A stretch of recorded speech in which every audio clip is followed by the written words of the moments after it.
everyone. Welcome back to the Triple J Sports Podcast. We're back for season 2. I'm your host, Phil Rasmussen, and really excited to be bringing you new guests and some returning guests with follow-up conversations to kickstart everything here. It is not only going to be a lot of focus and conversation around coaching and leadership, but also a lot of revisiting surrounding how those things translate into life after, and a lot of conversations surround the fun nature of sports and what it's like to build a culture. So without further ado, I'm really excited to bring the same individual who helped me kickstart this thing a little over a year ago, Coach Robert Ehsan, head coach of the UIC, University of Illinois Chicago Flames, returning back again to help me launch season 2, one season down now as the head coach at Chicago. Having gone through quite a few of the ups and downs of getting a team and a culture in motion and built through his first season, Rob and I get a chance to dig back into how season 1 went, some highs, some lows, some very memorable experiences, follow-up conversation on how things are going in the world of college basketball today with both NIL, transfer portal, today's hottest topics that continue to rage throughout the college ranks in terms of debating and understanding the implications as they work through all the kind of ramifications of the way the world is today. So really appreciative of Rob not only helping me get this thing off a year ago and being the one to jump in and raise his hand each time, but can't think of a better way to kickstart season 2 than to bring Rob back on. Rob is a super successful, highly energetic, extremely competent, knowledgeable head basketball coach at the collegiate level now for over 20 years. And I'm looking forward to letting you all join and hear what he has to say. And welcome back to the Triple J Sports Podcast. Back with today's guest, someone that I've known for nearly 2 decades at this point, former teammate of mine from UC Davis, and now the head coach of the UIC Flames. Coach Robert Ehsan, back for his second appearance on the podcast here. And in our first conversation, you guys got to hear a lot of his background and his kind of professional history. And after wrapping up his playing career at UC Davis, he's been immersed in the college coaching world and now in his second stint as a head coach, and wrapped up his first season as the head coach of the UIC Flames. So we're excited to dive back in today and get a little bit of an update on how things are going. And Rob, welcome to the show, and thanks for coming back to join us. Yeah, Phil, thanks for having me. It's amazing how fast, right, a year goes. I mean, I'm trying to think. I can't recall off the top of my head when exactly we talked, but I knew it was before the season, and we were first year here in Chicago and trying to figure it out, and really not knowing what the season was going to was going to bring us. And man, flies by and it goes by fast. Maybe as you get older, they say it goes by fast, but glad to be here again and talk about, Flames and, my experience and all that stuff.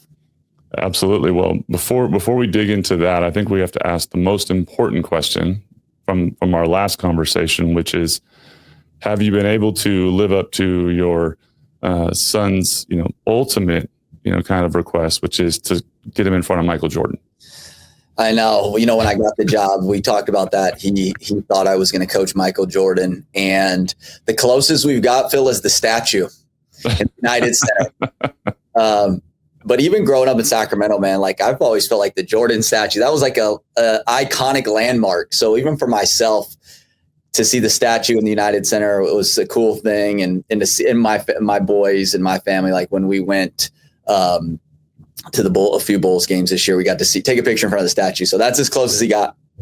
Well, we're gonna just have to go on a legendary run and draw his attention, and we'll throw the request out right now. Maybe it'll somehow make its way, and we can make that reality happen. No doubt about it. How's the family settling into Chicago? That's quite a different environment from any of the places you guys have lived in the past, I'm sure. Yeah, we absolutely love it. The area where we live, the community of Chicago, the greater Chicago area, it's a cool place. Just a huge sports town, not just basketball, obviously, but football and baseball and hockey. And especially, my kids' ages, it's a great place. Absolutely love it. One of the cooler places that we've lived. The only, you know what I'm about to say, but the only complaint is it's May 8th and it feels like it's 40 degrees out still somehow. So, but we know the warm weather's right around the corner, but it's been a really cool deal.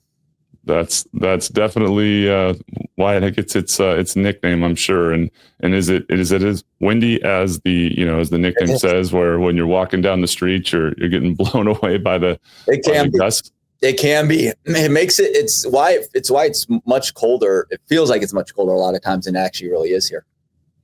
Yeah, it's such an iconic city in a lot of ways, but it's also just such an iconic basketball city. I mean, the city of Chicago in terms of the basketball youth and people that come out of Chicago, and some of the legends that have come out of there. Have you come across any of the other Chicago legends, or any of that kind of cultural connection into the program just yet? Based on the location.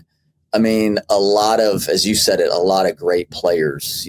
I mean, growing up when I was younger, really young, you start with like an Isaiah Thomas, and then I think people, he's not from here, but obviously Jordan, like people, because of the Bulls run during that year. What we found is that the Chicago area, and because of our location here, there's tons of like pros that train in our gym. The off season in Chicago, I found out, is a hot spot.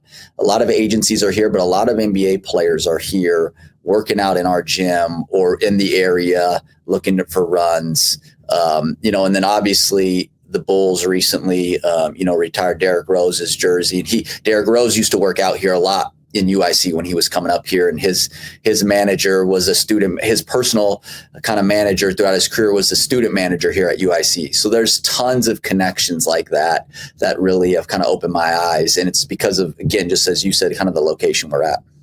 That's pretty awesome. So I'm sure the opportunity to kind of build off of that is definitely something you're looking to capitalize on. And so you're one season in, and you had a winning record in your first season. Kind of like all head coaches taking over a program, it's essentially massive chaos right out of the gate, trying to put the program together and put a team together, and then start in on what's the ultimate necessity for success and winning, which is to create a culture that is in the image of you as the head coach and the program you're looking to build. So talk a little bit about kind of your take on season one, and the staff you've got put together, the team that you've got, and kind of the overall performance and results through that first year. I think the best thing, Phil, we did is that we built, as cliche as it sounds, a great culture.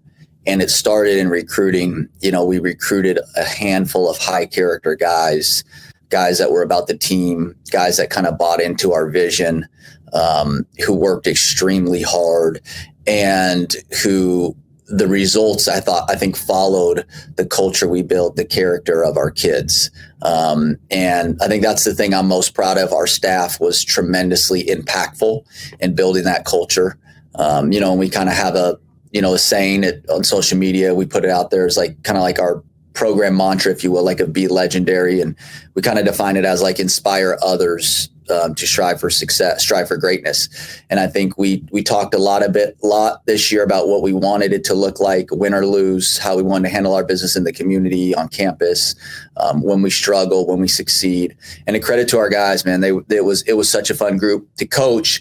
And what it led to was, and this as you get older, but when you kind of give yourself to the team and something bigger than yourself, it led to 7 of our top 8 guys having career years analytically in all different categories, especially offensively. And then I think the results followed. As you said, we had a good season on the court, the best record at UIC in 20 years, the highest, tons of analytical records of the highest RPI in 10 plus years and all that stuff. So, man, just a really good first year here in Chicago, finished tied for 5th in the Valley. Kind of had some sickness and some injuries at the end where we didn't play our best basketball at the end. I think that was kind of frustrating because we had such a good year and had some big wins.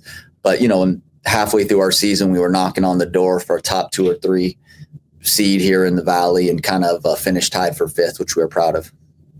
Absolutely. Well, if you kind of dig deeper into what you said in terms of your priority of establishing a culture, right out of the gate. What were some of your priorities in terms of what that culture was going to look like, and some of the things that you really focused on with the guys once you had your guys in there? How did you go about kind of trying to create an environment that promoted that culture and pushed a particular set of kind of focus points? I think right off the bat in the summer, we defined kind of what our core values, what we wanted to be about, and then what that looked like on the court and what that looked like off the court, starting with like compete. Like, the foundation of everything we want to do is compete. And we defined it as giving max effort and focus. So we spent a lot of time in the locker room, in the summer, in the first couple of weeks, just talking about what does this look like? If you're competing in a team meeting, what does it look like? If you're competing on the court, are you giving max effort? And can you also be focused and listen to what's going on? And we talk about, look, that's the base of who we want to be. To have a chance to be the best version of yourself, to have a chance to be the best version have the best team possible, you got to be able to give your best. I mean, let's start right there. And then I think as we went on and we layered in what the next level, what it looked like, it was my job, and our staff did an amazing job kind of holding guys accountable to it. At the top of our, pyramid, if you will, of our core values is give. And it's like we talk about at the end of the day, you can be the best. You can give your best, right? But in this game, and really in life, you can't achieve greatness or do something legendary unless you give, unless you go outside yourself. And we talked about what that means is we define it as lifting others. So how you do it on the basketball court, it's simple, not easy, but it's simple. You make the right play. Make the next best right play every time. That's hard to do, as you know, and that's something we talked about, and we showed it on the court of this is how we're showing how we give. Talk about things off the court as well. But I think the guys just bought in. We did a great job of structuring what we wanted it to look like. And instead of just words on the wall in the locker room, we tried to be really intentional about how those words define them, and then how they, what they look like, in your everyday life. And then, the last part is holding them accountable to that. Yeah. And holding accountable is, kind of the ultimate, kind of equalizer in anything that you're trying to establish. And that's evolved a lot in terms of, what the parameters look like. So how does that, kind of process for you as a coach that's been, in this for a couple decades and is, pre-NIL, pre-transfer portal, and now currently dealing with, the current landscape. Does the accountability process in your mind change at all to kind of navigate the fact that, players are oftentimes, so easily, in a position to move on to the next program if they don't like where they're at, how much they're playing, what their role is? How do you kind of address that and still maintain the necessary accountability to create that kind of a culture? I think it's a good question. I think the first part of accountability is, comes with like knowing who you are, and accountability for you, Phil, might look different than it does for me. Might look different than it does for Mick Cronin, right? One of the best coaches in the country. I mean, everybody, I think one of the things about being a head coach is really knowing who you are, and accountability is not easy. It can be, managed in a lot of different ways, but once you set a standard of what you believe in, sticking to it, I think is hard at times. I think I've gotten better at it, being transparent over my careers as a head coach. And I think it's something you can always, evolve to. Well, the landscape, it hasn't really changed in terms of, in my opinion. I think most coaches are still trying to coach kids the right way or hold them accountable. We've gotten to the point where leaving after 1 year is so common that coaches are not even worried about it next. So it doesn't even come into coaches, myself's mind. Let's coach these kids as best as we can for a year, depending on who you are as a coach, what you believe in, do it to how you believe. And then you got to see what happens next year. But it's become so common that you just almost assume it. good, bad, or indifferent, most guys are going to just, this is going to be a 1-year thing, whether you like it or not. It's just the world we live in. So I don't think it's gotten to that point where I don't think it's affected accountability. The other thing is like the NBA, I think we are seeing, right, a lot of coaches being fired kind of at weird times. And I think there's a sentiment out there that like they've lost the locker room, or that the players kind of run the locker room, if you will, right? I think in the NBA, that's somewhat more common and well known. I don't think it's gotten there in college because, and I'll tell you why, because coaches are being fired during the year because their star player doesn't like them. Yeah. Because the star players in most college places are leaving the next year, no matter what. They're not on a 10-year contract where, hey, we better make it work with LeBron James, or we better make it look with absolutely this guy. So I just think it's different. People want to compare it to the NBA now because guys are getting paid a lot of money at some places and all this in the transfer portal, but it's still a little bit different, Still has that. Well, from the sounds of it, I think it's the idea of doing the best you can in the role and living with the consequences or the results in whatever capacity. And, a lot like parenting, right? You got to do what's best for them right now, regardless of how they see it. But the, kind of frequency of the two is kind of an interesting dynamic where, the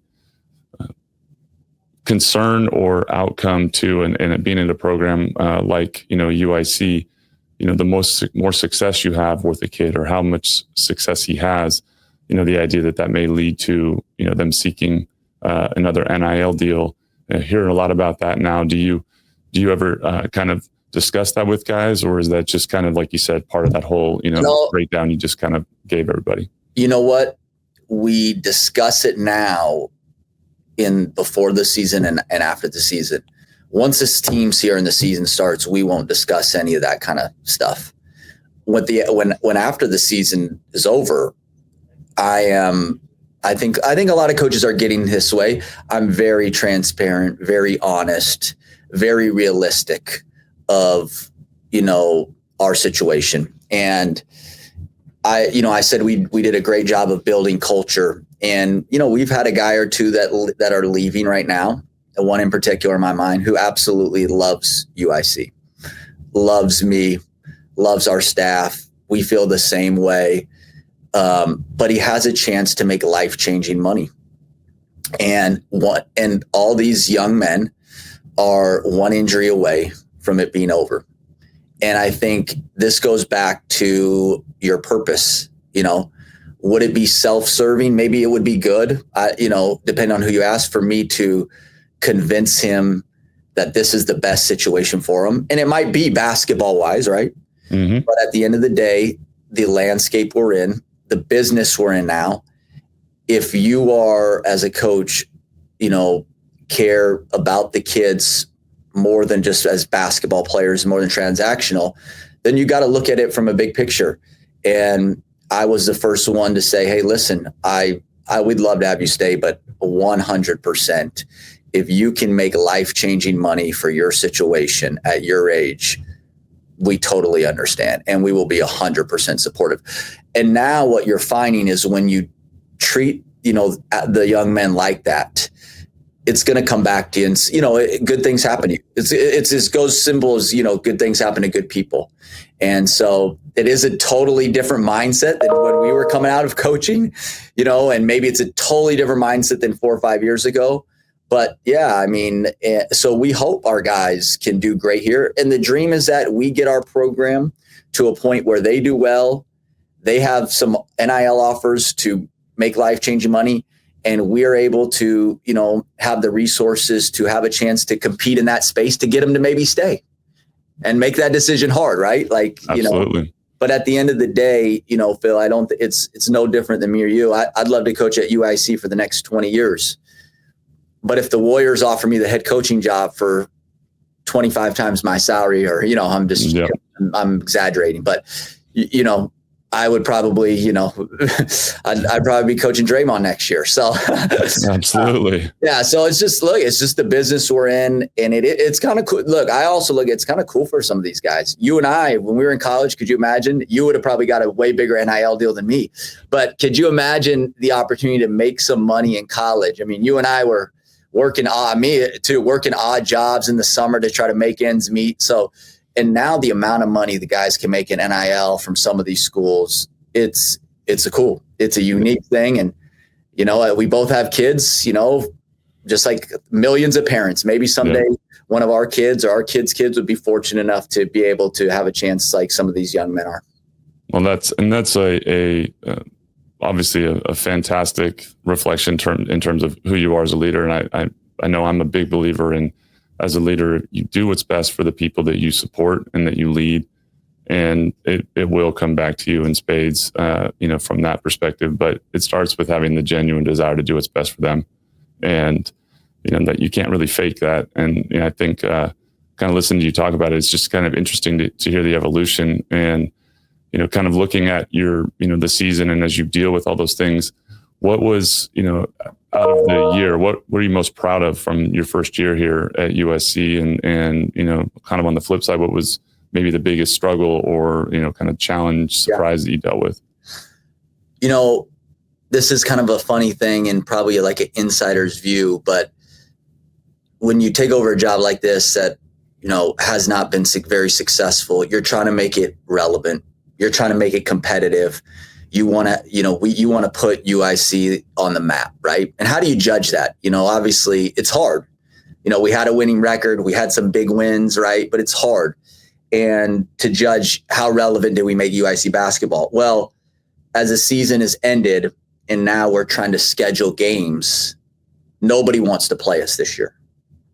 So it's, in my mind, we went from people picking us last in the league, 6-7 months ago before the season started. UIC picked 12th in the Missouri Valley. We had a good season, to now the point where we're struggling to find people that want to play us. And that's like an inside, that's like a personal thing to know that, okay, you know what? We have made this program relevant and respected. Yeah, respected. Yeah, not everybody, but respected. And, I think that's some personal satisfaction for myself and our staff. And the challenge was, we're in a great conference, man, where you go play on the road and you go to Peoria, right? Or you go at Northern Iowa, or you go at Belmont, and you're going to some of these places where, man, their college basketball team is the main show in town, and they're showing up big time at Murray, Kentucky, in Carbondale, at Southern Illinois, and you're walking in 3,000, 4,000, 5,000 fans. I mean, honestly, Phil, that's better than some of the Pac-12 schools that I coached in last year. Mm-hmm. And for us, it's kind of the flip side. We're at home. We're in Chicago, where you can go see the Bears, the Cubs, the Bulls, the Blackhawks, and it's just harder to fill that arena and create that home court advantage. And our chancellor, she's done an amazing job of putting some time and effort and resources behind getting more students to the basketball games for us and women's basketball to help us. But that's probably the biggest challenge, for sure, that we face throughout the season. And that makes a ton of sense. I know that, those smaller towns that don't have pro programs and leagues in their environment are definitely in less competition for it. But you also have the combination of resources. So that's it's kind of an interesting mix. And when you kind of evaluate yourself in your second stint here, and I know we talked a little bit about kind of some of the lessons you learned during your first run at UAB and the chance to kind of step back in your next couple of stops, including your last one at Stanford. What do you feel like you've applied or learned in kind of stint 2 here, in getting a chance to kind of be a little older, a little wiser, maybe not as many grays as I have, but somewhere along those lines? I think, I've said this before, allowing my staff to have more autonomy, more ownership, allowing them to coach, allowing them to lead, not doing it all myself is by far probably the biggest thing that that I learned, I felt like I did a good job of implementing this year. It's always a balance, right? You got to find your balance. But working on, I think I might have said this term before when we talked, but working on the business as a head coach, not in the business. I think I did a much better job of that. The other thing this job entails now, it entails fundraising. It entails, with the new rules of college basketball, it entails contract negotiating. It includes roster management. And so it includes so many different aspects from my first time that I think not just myself, all coaches are kind of learning on the fly a little bit and trying to seek advice. And I think I was much more calm, personally, professionally through the ups and downs of the season. I asked all the guys for feedback at the end of the year. I never had done this before, but I kind of had them fill out a survey. And one of the questions was, what did you think Coach Ehsan did well? What do you think Coach Ehsan didn't do well? And I think one of the best answers I got from one of our players who played arguably the most minutes was that he had wrote that essentially I had managed the ups and downs of a season incredibly well. And I think that was probably the best thing I did this year, throughout the year. That's actually, it's interesting to listen because we both know Coach Clank, and that's one of the things I used to say about, working underneath him was seeing it's a huge barometer for keeping guys focused and not getting too high, not getting too low, trying to stay focused on, getting better each day and, being really intentional about the day and what you're trying to accomplish requires that level of kind of level focus. And that's really cool to hear. So did you lean on some of your mentors? And I assume you have, like you said, people that you're seeking advice from and input from, but are you reaching out to some of your mentors to kind of help you open up some different ideas or kind of keep you kind of focused on certain areas that you want to grow as a coach individually? I think being honest, I have to be more strategic this year of strategizing around mentors. I felt like Coach Haas, I spoke to him, my former boss, a whole lot throughout the season. He was out of it, which helped. But yeah, Coach Gary Williams, spoke to him a handful of times. There are some other coaches that I'm close with that I would call. But I think there is power in being strategic about like the mentorship. And I believe this, every coach, all coaches need coaches. And I think it's something in year 2 I'm going to try to focus on to get better. And I think more for me, just the perspective of what I went through at UAB and being able to take a step back, think about myself, and then trying to implement some of those things that I wanted to. Like I talked about the staff and the composure piece and all that. I think that was probably the most impactful thing on myself this year. That makes sense. Well, I say this all the time to people. I always feel like we're always at our best when we're being coached and coaching at the same time. And I think that coaching brings out accountability, maybe more so than being coached. If you've got that internal drive to, if I say to do it, I better do it myself. I better live up to the things that I am preaching. But those mentors and those coaches help us find our blind spots, help us kind of, grow. And I think the myth too, oftentimes, is that we have to have it all figured out when we're in a leadership role. Right. And to have all the answers, and we certainly don't. And, you touched on that the first time. Was there a moment in the season that if we were talking about some highlights of things that you're like, just remember and either funny kind of moments that keep things light, or just really kind of cemented in the brain types of moments in practices, games, on road trips, things like that? Man, there's so many good. We had so many fun moments. You know what I used to say? I didn't really tell the team this year, but you have to find your purpose outside of just winning or losing when you're in a space as competitive as we're in and as public as we're in, because no matter how good a coach I am, there's so many things that are going to happen that that are going to determine the outcomes of games that you can't control.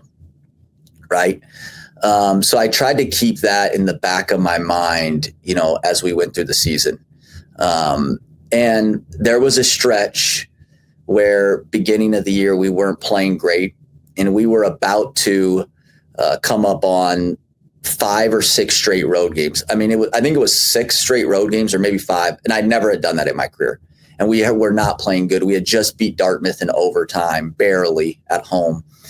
And I was like, this next like couple weeks could make or break our whole season. And, I talked to the guys just about like surrendering to the outcome. Like we just, you got to believe in what our core values are. And we just got to go let it rip, man. And we had some injuries and all this. And we won it was crazy. We won like 6 of 7, and we beat Drake at home on New Year's Day when they were undefeated in the whole college basketball season. Probably should have been ranked, to be honest. But I think it was just a fun group to coach. And what I was going to say is, I used to say that I would judge seasons a lot of times, my personality, on how many times did you celebrate in the locker room during the year? Because that takes away, that takes away wins or losses. Because this, if you're picked to win the league and you're top, 10 in the country and you're winning every game, I don't know how many times you're celebrating in the locker room. Absolutely right. So there's that balance between, of like how good you are, what the expectation is, where the game is, how does it end? And, as a player, like those are the memories that you remember your whole life.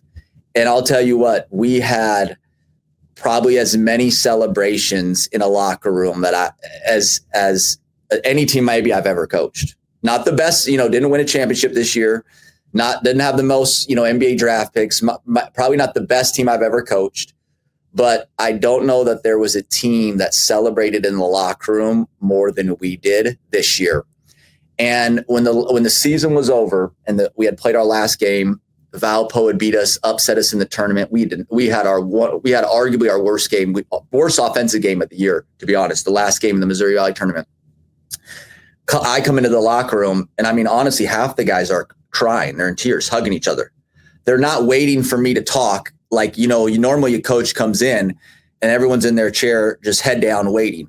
And I walk in the locker room and guys are standing up, hugging each other, crying because they know the season's coming to an end. And when we huddled up, one of our coaches who just got done playing, Jamie Smith, just got done playing 2 years ago. He told the team, he said, guys, I played in college. I just played professional for 10 years. You'll go your whole careers trying to find a team like this. And he meant the culture, the feeling, the brotherhood, the connections, the good times, the bad times, and I think we all understood what he was saying at that time. And, listen, it doesn't mean everyone's going to come back next year to your team, right? Doesn't mean no one's going to transfer or get more NIL other opportunities.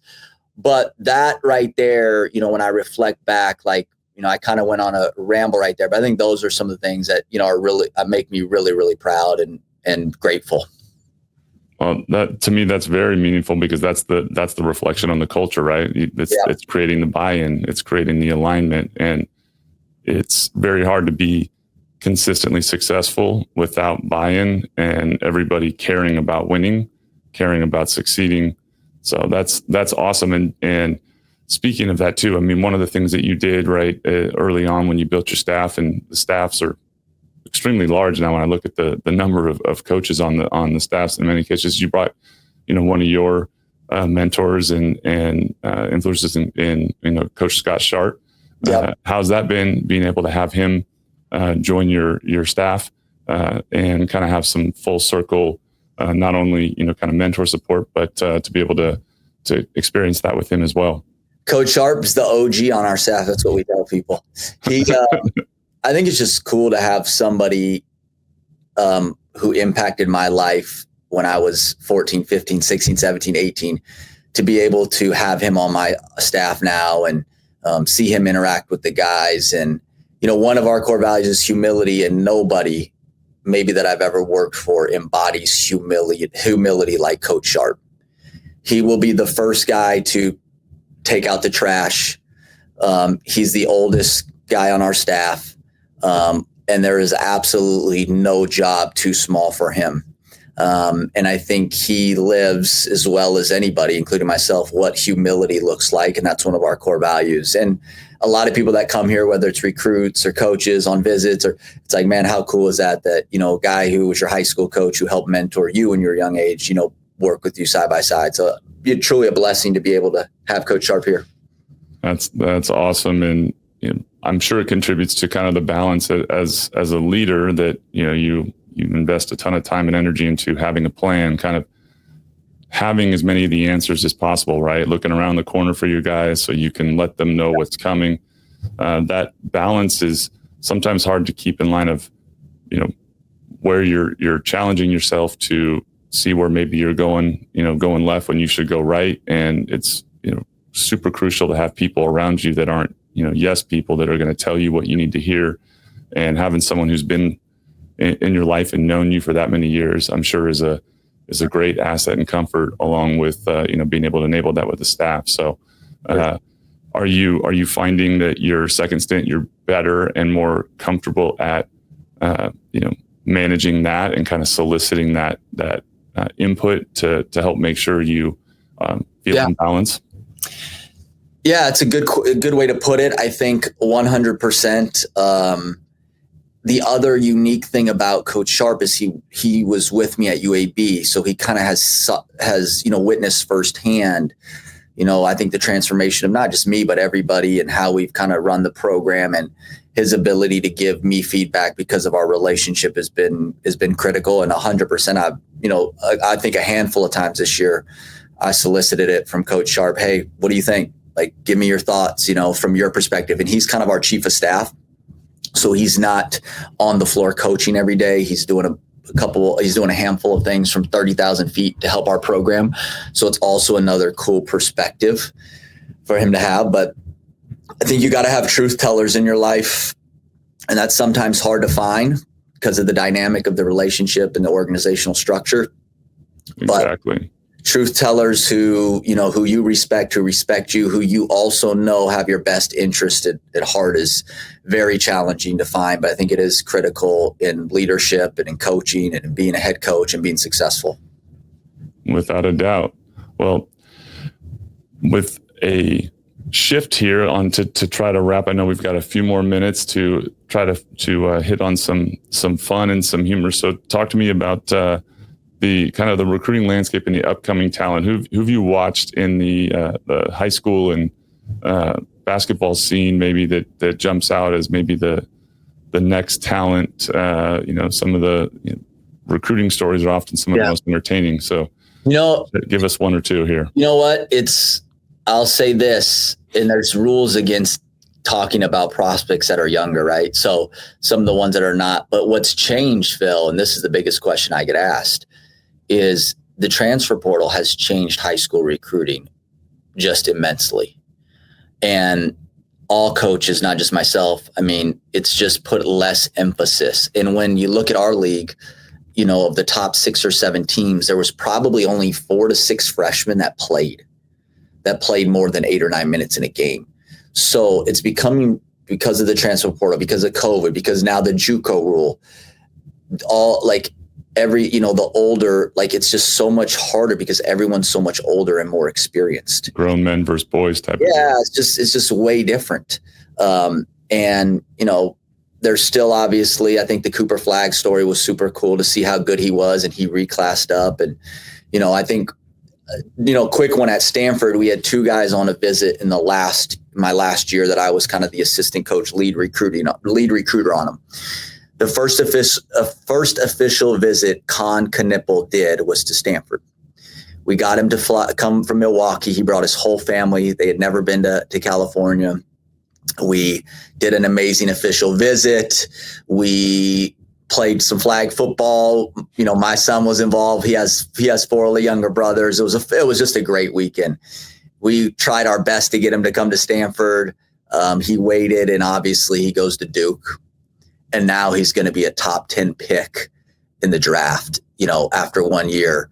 And I knew Con was going to be special. I did not know he was going to be that special. And to see him, and still being close to his mom, and their family is really, really a cool thing. And then the last one is, we'll see how he does, is Caleb Wilson. Caleb Wilson is a 5-star, top 5 player in the country. He's going to Carolina. We had him on official visit to Stanford early. We were one of the first schools to recruit him when he was a sophomore. And I never forget the first time I saw him. I was with Coach Hass. I said, this is what the next Kevin Durant looks like. Whether it becomes that, we'll see. But a high character, high academic kid is going to go to Carolina. Came on official visit. Brought his sister. His younger sister was with him, and mom and dad, and my kids are there. And I'll never forget Caitlin, my daughter, who's 10 years old at the time, trying to recruit the sister. Come on, we got to get your brother to come to Stanford. It was just a funny. It was I'm like, you're 10 years old, Kate. She's like, Dad, I think he's interested. He likes Kentucky. That's what the sister told me. I mean, I'm like, my daughter's I'm like, that's a proud papa moment right there. Yeah, kind of. I mean, depends on how you look at it, but yeah. That's awesome. Yeah, man. I've been lucky to recruit. I've been lucky to meet, recruit, get to know a lot of high-level players over the last years because of just the opportunities I've had. Super grateful. That's one of the really cool privileges of coaching college basketball. And speaking of which, you mentioned before the show, we were talking that you just went to a Warriors game, and you had a chance to get to know Steph Curry during your time at Stanford and go watch the game and take your son to that game. So give me a little glimpse into what that was like to be able to do that for your boy. So, yeah, we got to know Steph and his family because his kids went to the same school as my kids. He used to work out at Stanford. His trainer, I've gotten to know, Brandon Payne, who's become a great friend and mentor to me. And, Steph's just one of the nicest people in the world. And I coached his youngest son in flag football for about a month or two, and Steph helped coach a little bit. So the whole Houston series, we're in Chicago, right? And we're watching the Houston series every game, and we're just rooting for the Warriors. And I told Davis, all right, listen, if they win, we'll try. And as Minnesota clinched the series, I'm like, wow, I'm like, if they win, we'll fly to Minnesota. It's a quick flight from Chicago. We'll try to go to game 1 if we can get tickets. So, I mean, you saw game 7. We were nervous, right? We didn't think the Warriors were going to pull it out. I mean, but man, Steph, Draymond, Jimmy Butler, wow, Buddy Hield. So they win, and we booked the tickets. And as I get older, man, these are the things that, outside of coaching young men in college, these are the kind of moments and memories that I think that I live for. And I know that my son enjoys. And we go to game 1 in Minnesota. First NBA playoff game I've ever been to, for me too. I've never been to a playoff game. I never went to any of the Sacramento Kings, games back when they were younger. And we got the passes before to go watch warm up, sit courtside. Steph came up and talked to us, took a picture with Davis. So, I mean, just you talk about, again, a bucket list moment for us. And he gets hurt, which is so unfortunate, but to see them win was kind of cool. And so we'll see what happens. But yeah, again, it's what you said. The coaching network that I've been able to, build has blessed me with some opportunities like that. They're just so super cool. Very cool. And you just mentioned where I was gonna wrap with our Sacramento roots and coming back to talk about the recent kind of developments here in Sacramento basketball that are our generation and our timeline of when we were high school and collegiate athletes. Those Kings teams, we've now got Doug Christie as involved with the Kings, and Mike Bibby at Sac State basketball, and the latest Shaq announcement. So as a Sac native, what are your thoughts on that? That step up in the Sacramento game here. I mean, exciting time. I think a lot of big names. It's our generation is knows those guys, and those guys were like larger than life to our generation. I don't know about this generation, so it's going to be tricky. But we'll see. I think the Kings had a good thing going, man, and then it kind of sputtered here this year, right? And we'll see what happens next year. But there's no more passionate fan base in the NBA than Sacramento, right? Especially when they're winning.